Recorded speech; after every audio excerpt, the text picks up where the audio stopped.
Hey there guys, this is Obsidian Chill. Got another video for today. This is coming from the test server, part of the new episode 48, Harley Quinn vs. Apokolips, presently on test server. Now, as my previous video, which was the Elite Solo, the release date is not yet known for this episode. Typically, when it comes on test server, it's out for 2 weeks, and then it comes on a live release, so we could be looking at mid-September for that release. In terms of the other commonly asked questions, max CR is not known yet. I bring that to information when I have that available, and the OP item is the OP waste. And in terms of the episode itself, we have 1 solo, 1 alert, and 1 raid, as well as an open world. We are looking at the 4-player elite alert. This is the Harley Quinn vs. Apokolips Besieged Clock Tower. And by Besieged Clock Tower, that's referring to essentially the map. You'll see here we're basically fighting through their Clock Tower raid hallways, and then we're going to get it into the open kind of server room where we fight the first boss.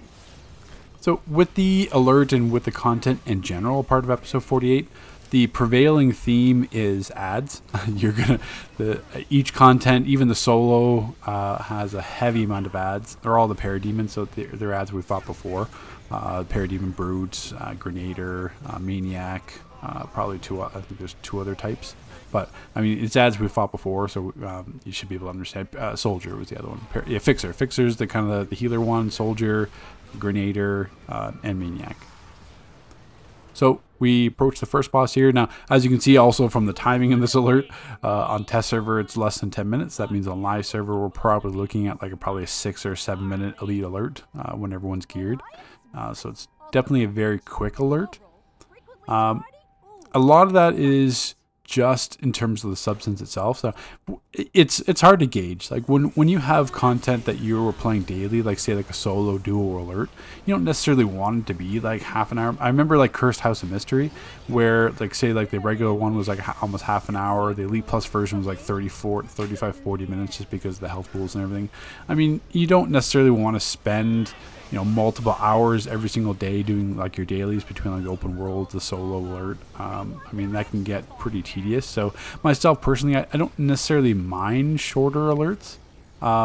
In this one at least, the duration is not just like a whole bunch of hallways, a whole bunch of ads. Like we fight like a fair bit of ads, and obviously there's a fair bit of ads in this boss fight.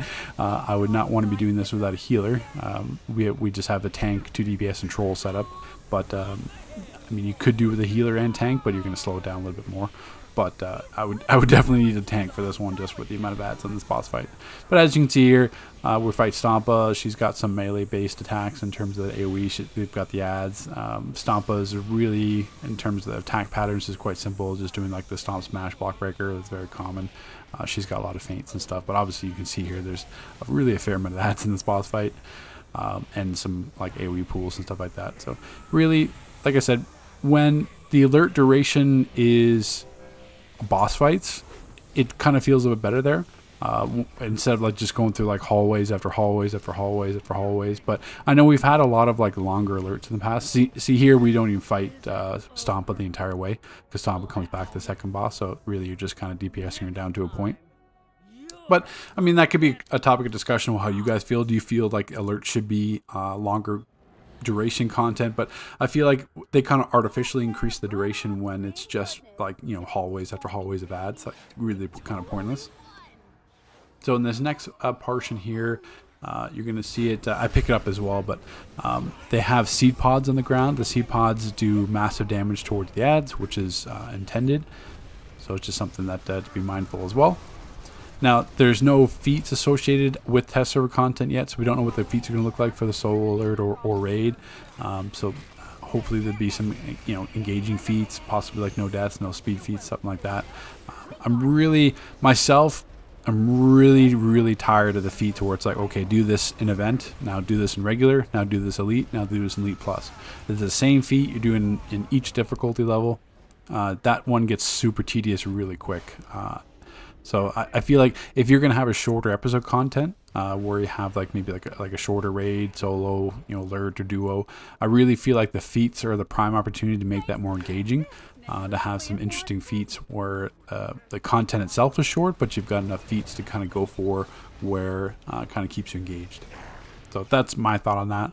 But essentially here, it's the Commander Bulge is not actually a boss. It's just kind of like a mini boss NPC. Obviously, you can carry up the seed pods. I think there's like 4 or 5 seed pods. You can just do that to smash on the ads and the boss to quickly clear that. And then here we're coming up to the final hallway before the last boss. So as I said, very short alert. This is the elite version too, so that means the regular version is going to be probably 2 minutes less than this. So you're probably looking at like a 5 or 6 minute regular alert. So I feel like maybe that's a bit on the shorter side.